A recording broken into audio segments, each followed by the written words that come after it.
Hey, this is the Sword in the Pen Reflections. It is my casual alternative to the more formal channel, The Sword in the Pen, link up there.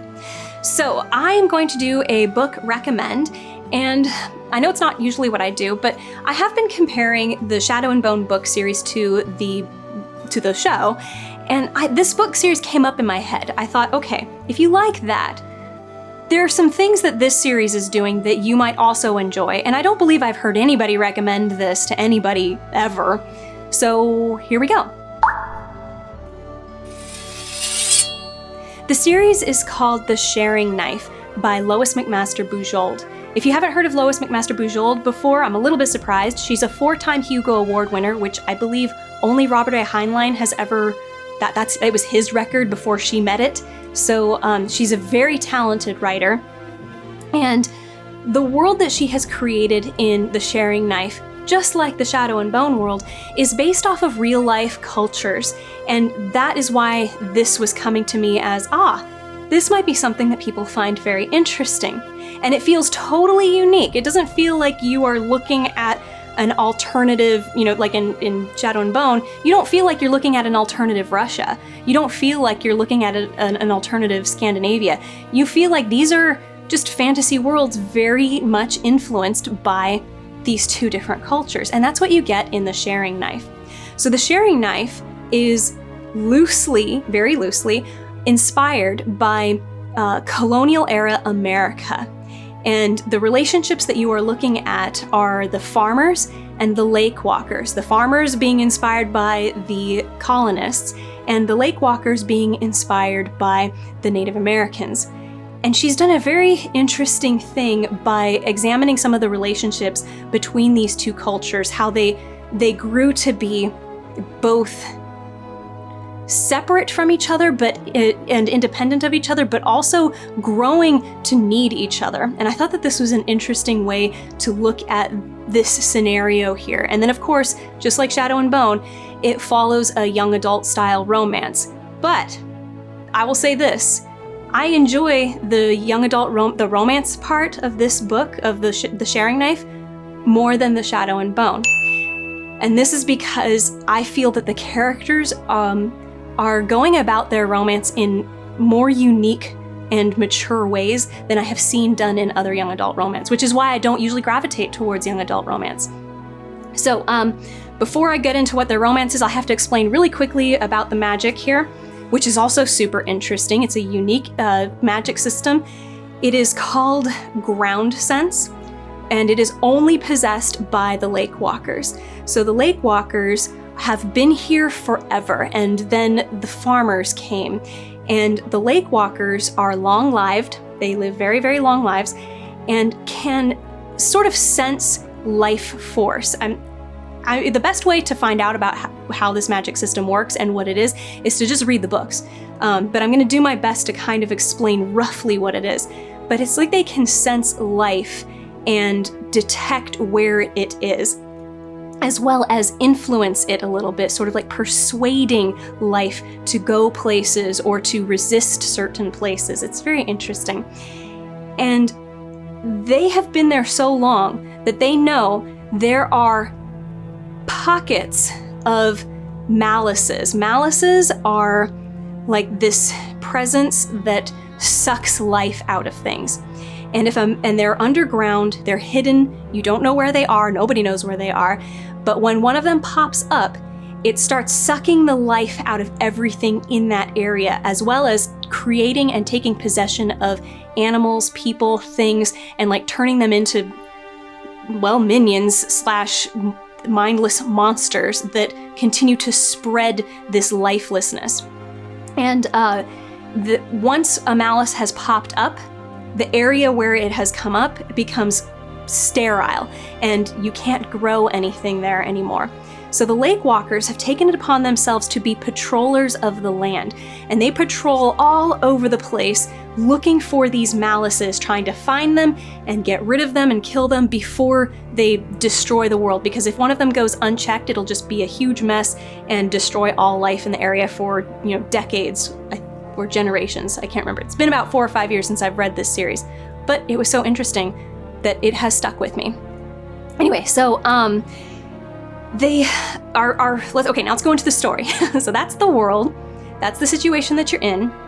And just keep in mind that the farmers and the lake walkers, they do not trust each other. They do not like each other. They both kind of look down on each other, and they stay separate. So that's the situation. Now, our main character is Fawn. She is a young lady in a farmer town who finds herself from page 1, paragraph 1, she's pregnant.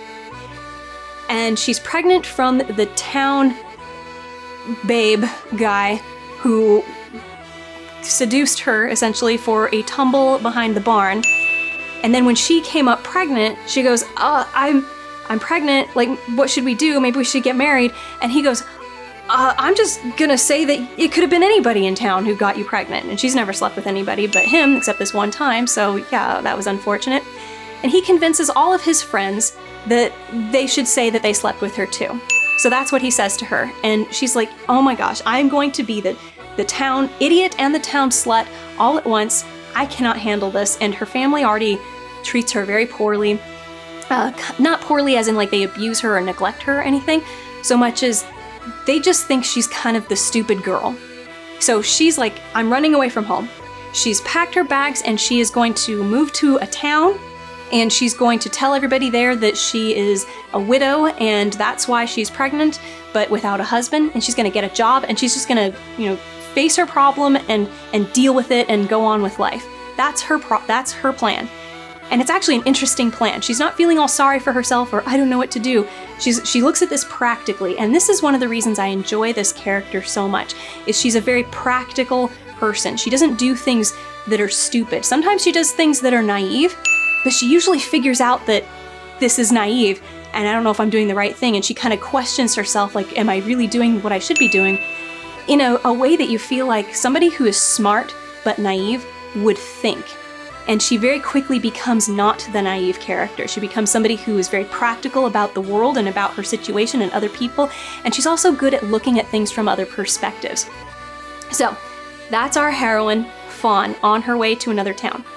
Our hero, and this is a dual perspective novel, so you got two perspectives. You've got Fawn, and you have our male romantic interest, and that is Dag.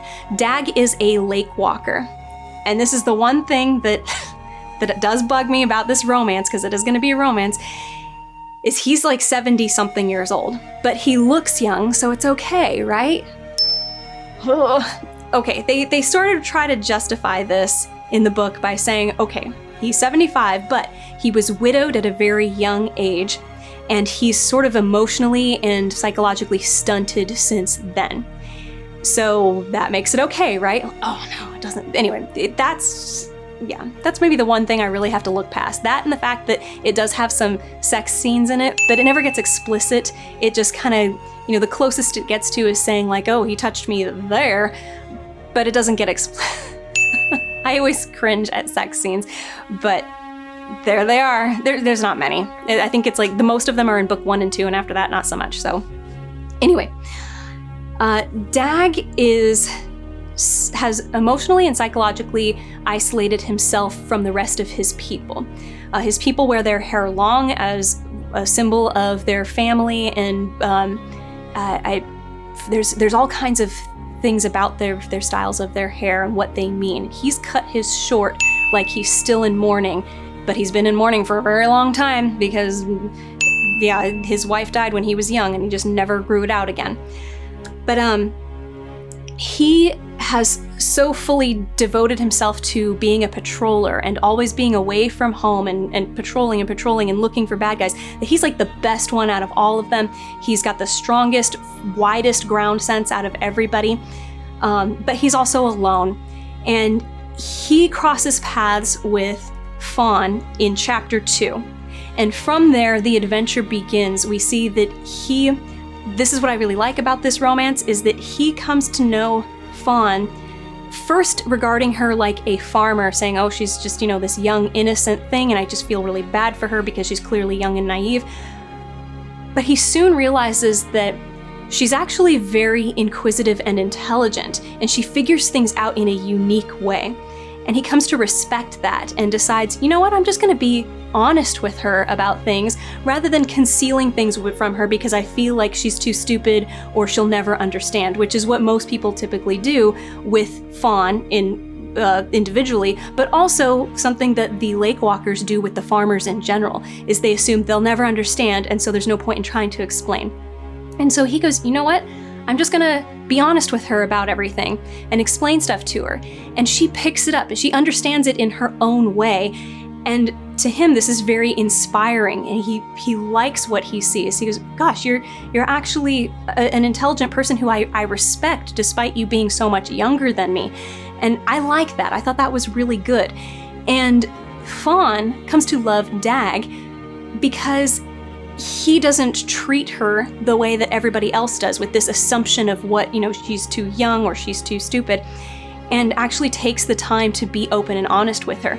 And that's the big thing about this relationship that is unique from all other young adult romances that I've come across, is that they actually are honest and open with each other. They don't conceal things and hide things that cause fake conflict, which you see a lot of in young adult romance. And yet there is still conflict because you have two people from two different cultures who have come to mutually respect each other, and their worlds that they come from, not only do they not want this to happen, but they are actively going to try to make it not happen, and they don't even get close to making it happen. Like they try really hard to make it not work, but these two are like, no, we both are honest with each other. We've both figured it out. We want to be together. So I'm not spoiling anything huge because that becomes very apparent about halfway through book 1 that you're like, wow, this is a nice relationship.